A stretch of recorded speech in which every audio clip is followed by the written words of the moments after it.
pretty looking hand, but it's important to note that while it's a pretty hand, it's a pretty drawing hand. When it's suited, it's the best drawing hand you can have. It's a drawing hand because it doesn't beat a lowly pair of deuces without improving. Often, if no ace or king hits on the flop, you'll be forced to dump your hand. Probably one of the biggest mistakes amateurs make when playing ace-king is continuing to chase after the flop even when they don't hit a pair.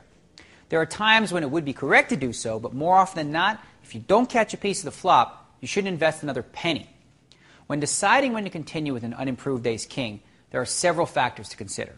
First, consider the number of opponents. The more players there are in any particular pot, the more likely that your unimproved ace-king is behind. In fact, you could easily be drawing dead. For example, let's say you raise with ace-king and 4 other players called you. If the flop comes, say, 9, 6, 7, you shouldn't even consider putting another chip in the pot. It's highly likely that one of your opponents has at least a pair, and they could even have a set or a straight, which would mean that even if you caught an ace and a king, you'd still lose the pot.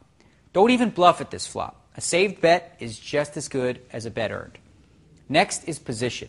If you don't hit the flop with ace-king and your opponent has position on you, I'm afraid you're just going to have to respect the power position and proceed like a little girl, if you will. If your opponent bets at you, while he might be bluffing, you just don't have a strong enough hand to justify calling him. Besides, if you don't catch an ace or a king on the turn, are you really going to just call his bets all the way to the river? That's just not good poker. However, if you are the player in position with an unimproved ace-king, then you should consider calling on the flop whether you miss or not. By calling on the flop, you may freeze your opponent, which may allow you to pick up the pot on the turn with a bet. Again, whether you improve on the turn is irrelevant, as in this case, you'll be playing your opponent, not the cards.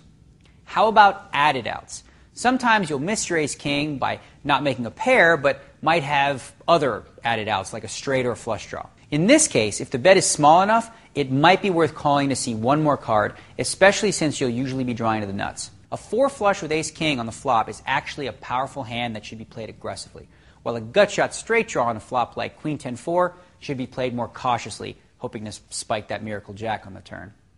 Next, size up the type of opponent you're dealing with. Understanding your opponents, as in the case with all things poker, will help you make a better guess as to when to continue. For example, if your opponent is just a mad bluffer, you may be more inclined to look him up. Or if you know your opponent is a tight player who plays high cards and the flop comes queen 9-8, you shouldn't even think about calling a bet. Finally, look at the board texture. Once you're able to put your opponent on a range of hands, you should also be able to have a better feel for what flops will miss them, which are also good flops for your ace-king. For example, say you raise before the flop, a tightish player calls you. If the flop comes deuce-deuce-4, you can rest assured that your opponent doesn't have any piece of that board. In this case, you should actually bet your ace-king to protect your hand. At the same time, you're representing a big pair. If your opponent doesn't have a pair, or even if he has a small pair, he might even fold right on the flop.